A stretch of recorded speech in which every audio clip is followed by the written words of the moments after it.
बिस्मिल्लाहिर्रहमानिर्रहीम। नाज़रीन अस्सलाम वालेकुम, मैं हूं आपका host Shahzad Ahmad. 144 news HD के प्रोग्राम आज मलिक महमूद के साथ में हाज़िर खिदमत हूं। हमारे इस प्रोग्राम में मौजूद हैं मलिक महमूद अहमद खोखर साहब, सीनियर सहाफ़ी व तज़कियाकार हैं। सर, प्रोग्राम में खुशामदीद कहता हूँ। इमरान खान ने कहा कि अपने पार्टी रहनुमाओं को कि फ़ौज मुखालिफ बयानी का मौसर जवाब दिया जाए, कैसे देखते हैं सर? बिस्मिल्लाहिर्रहमानिर्रहीम। शुक्रिया शहजाद। मुझे हैरानी होती है इमरान खान साहब की इस बात पे कि आप मुल्क के प्राइम मिनिस्टर हैं और आप इस तरह की बयानबाजी कर रहे हैं। क्या फ़ौज पाकिस्तान सिर्फ आपकी फ़ौज हैं? क्या वो 22 करोड़ अवाम की फ़ौज नहीं है?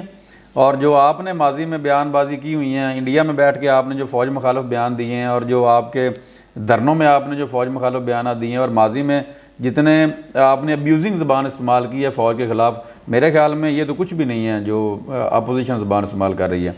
दूसरी बात ये है कि ऐसा तो होता है इस तरह के कामों में, जब इदारे की तरफ से इस तरह के काम होंगे, IG को उठा लिया जाएगा और बेशुमार वाक़यात होंगे तो फिर जिक्र तो होगा, ना चाहते हुए भी जिक्र होगा। जब माजी की आप हिस्ट्री उठा के देखें, जब कू आपने किए हैं, जब मार्शल लॉ लगाए हैं, जब आपने एमरजेंसी नाफज की हैं, जब आपने आइन को तोड़ा है, जब आपने PCO नाफज किया है, जब आपने जजों को आला अदलिया के जजेस को नज़रबंद किया है, आपने जब वकला पे लाठीचार्ज किया, आपने वकला शहीद किए हैं, जब आपकी एक पूरी हिस्ट्री भरी पड़ी है।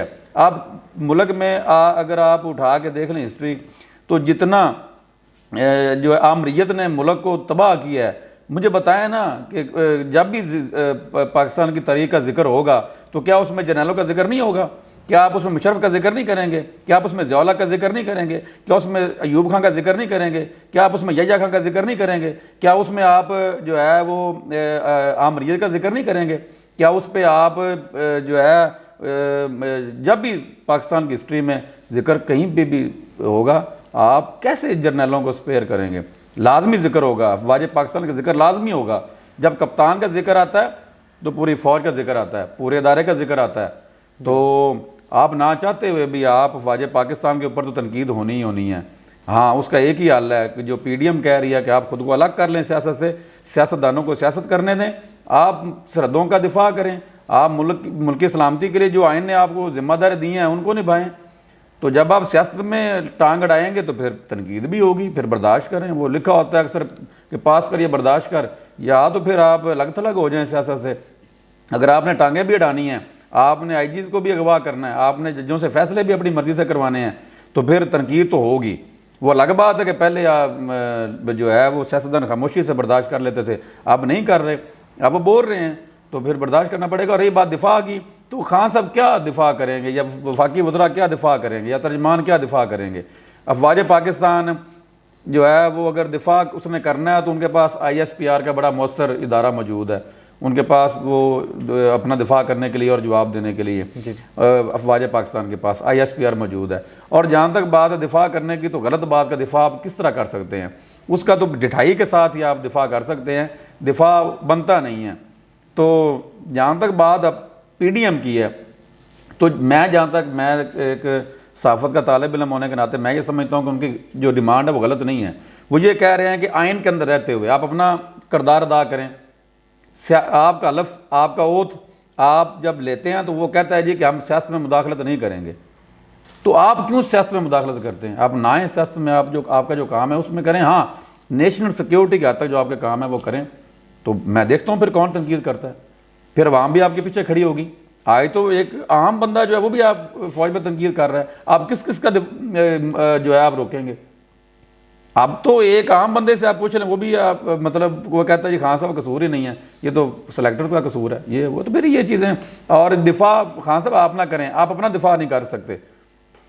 आप पहले जवाब दें ना कि महंगाई क्यों हुई है, चीनी 120 रुपये क्यों पहुँची है, आटा 90 रुपये क्यों पहुँचा है, घी महंगा क्यों हुआ है, बिजली महंगी क्यों हुई है, लोगों के पास बिल पे करने के लिए पैसे नहीं हैं, लोग भूखे मार रहे हैं, लोगों के बच्चे भूखे मार रहे हैं। ये खान साहब नारा लगाते थे 2.5 करोड़ बच्चे स्कूलों से बाहर हैं, क्या आज वो उसमें कमी आई है? नहीं आई, उससे ज़्यादा स्कूलों से बच्चे बाहर हो गए हैं।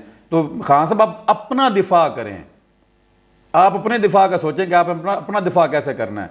कल को आपने इलेक्शन में जाना है तो आपने अवाम में कैसे जाना है? आप क्या करेंगे फ़ौज का दिफा? ये तो वो शाह से ज़्यादा शाह के वफादार वाली बात है। अब शाह को खुश जितना मर्जी कर लें, वो अलग बात है, खुश करने के लिए बयानबाजी कर लें, लेकिन आप तो अपना दिफा नहीं कर सकते, आप फ़ौज का दिफा करने चले हैं।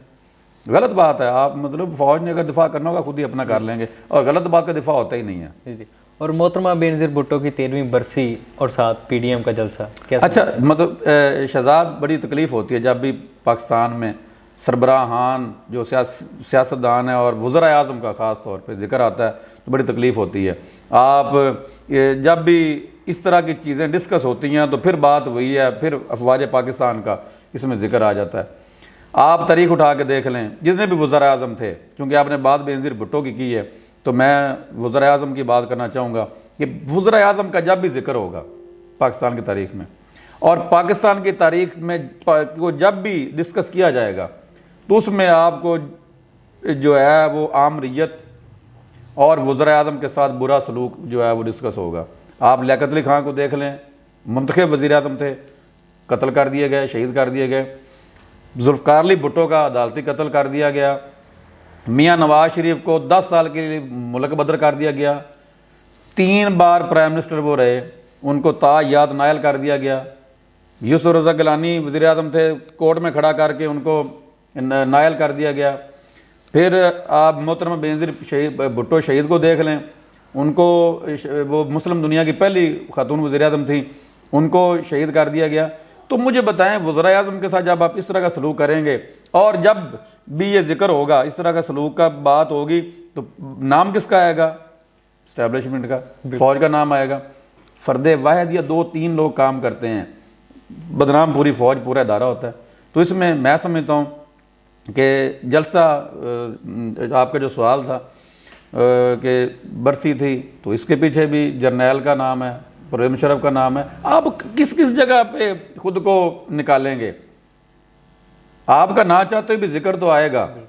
तो इसके लिए ज़बरदस्त शो था, जलसा था, बरसी थी। ये PDM का नाम भी होता, फिर भी गढ़ी खुदा बख्श जो है वो जालों का वो समझते हैं कि उनके लिए बड़ी मुकद्दस जगह है, वहाँ पे वो जाते हैं। वो भुट्टो के जाले हैं, वो बेनज़ीर भुट्टो के जाले हैं, वहाँ पे कट होता है, वो वहाँ पे लोग जाते ही जाते हैं। तो बड़ा ज़बरदस्त था, वहाँ पे बड़ी धुआंधार तकरीरें भी हुई हैं। जरदारी साहब ने भी तकरीर की है, मरीम नवाज़ साहबा ने भी, उनका पहली दफ़ा वो गई हैं गढ़ी खुदा बख्श, उनका बड़ा पुरतपाक इस्तकबाल किया है पीपल्स पार्टी ने, और वहाँ से बड़े अच्छे अच्छे मैसेज दिए हैं। आप देखें आगे क्या बनता है, लेकिन अब तक तो ठीक जा रहा है।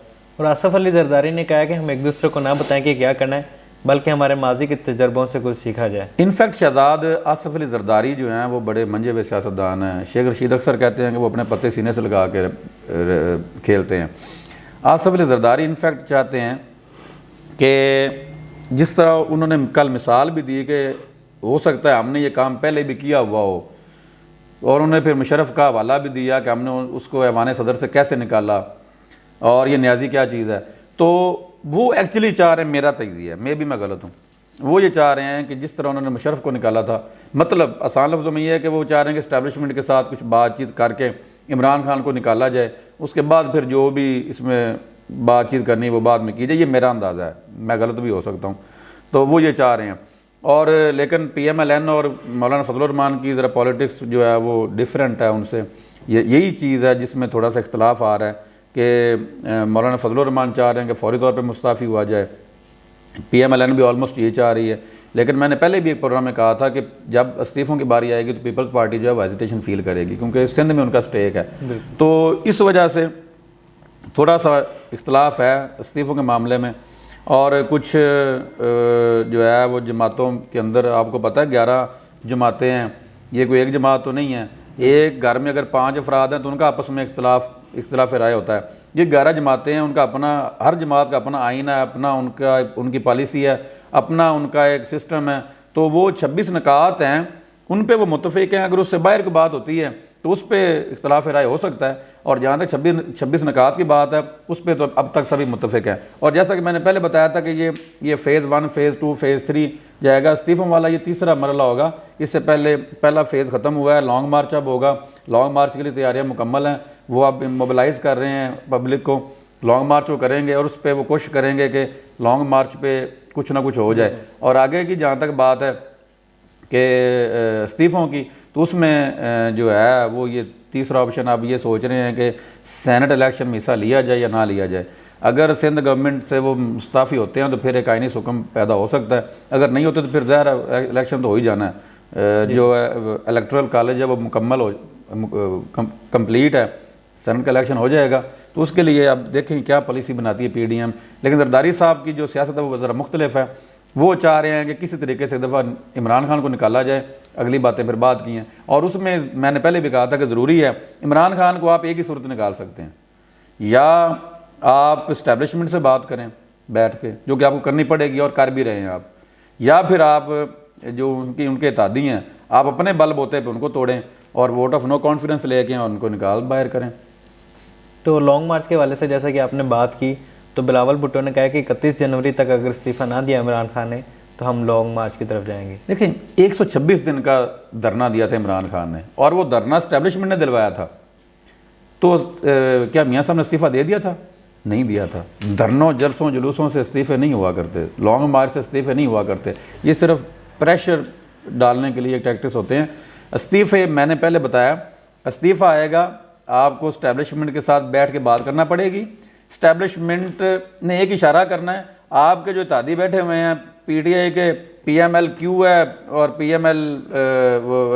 PMLQ और ये MQM पाकिस्तान है, वो पीछे हटेंगे, हुकूमत नीचे गिर जाएगी।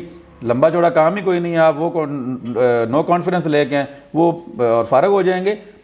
लेकिन आपको इस्टेब्लिशमेंट से बात करनी पड़ेगी। लेकिन इस्टेब्लिशमेंट से आप पहले ही आपने कहा हुआ है कि नहीं जी आओ जी, आप सामने आमने हुए हैं, तो लेकिन बात ही चल रही है, देखें अब उसमें क्या बनता है। जहाँ तक बात है इस्तीफ़े की, तो इस तरह तो नहीं आएगा जो बिलावल साहब कह रहे हैं, इस तरह आता भी नहीं है।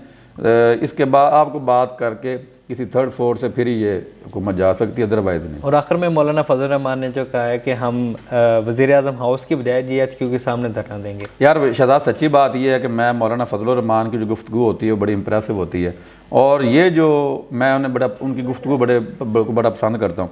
लेकिन मौलाना साहब ने ये जो पता खेला ना, ये तो मैं सच्ची बात यह कि मैं फ़ैन हो गया मौलाना फजल रहमान का। उन्होंने कहा जी कि हम प्राइम मिनिस्टर हाउस में एहतजाज या धरना नहीं देंगे, हम तो GHQ में देंगे। तो ये जो कार्ड खेल गया ना, वो ये कमाल का कार्ड है। मैं समझता हूँ ज़ाती तौर पे कि मौलाना साहब के इस बयान के बाद इस्टेब्लिशमेंट को, फ़ौज को सोचना पड़ेगा संजीदगी के साथ। और अगली बात इंपॉर्टेंट ये है कि आप मशकूक खुद होते हैं। क्या मौलाना फजल रहमान कल सियासत में आए हैं? क्या ये जो एसेट्स बियॉन्ड मीन की बात कर रहे हैं, क्या ये पहले नहीं थे? पहले नैब सोया हुआ था, या पहले अदलिया सोई हुई थी, पहले गवर्नमेंट सोई हुई थी? जब उन्होंने PDM का सदर बनना था, सरबराह बनना था, तभी आपको उनके एसेट्स याद आने थे। आप पहले आपने उनको नोटिस क्यों नहीं भेजा? तो मशकूक हरकतें तो आप खुद करते हैं, पकड़े भी खुद जाते हैं आप। तो फिर ज़ाहिर है उन्होंने जो कहा है वो बड़ा ज़बरदस्त पता उन्होंने खेला है, और ये ठक लगा है। मैं समझता हूँ कि ये उनका ये सही उन्होंने जो है कार्ड खेला है। आप इसका देख लीजिएगा, इसका इम्पैक्ट बड़ा ज़बरदस्त होगा। बहुत शुक्रिया सर। नाज़रीन, आज के प्रोग्राम का इख्तिताम हुआ चाहता है, इजाज़त चाहता हूँ। अल्लाह हाफ़िज़।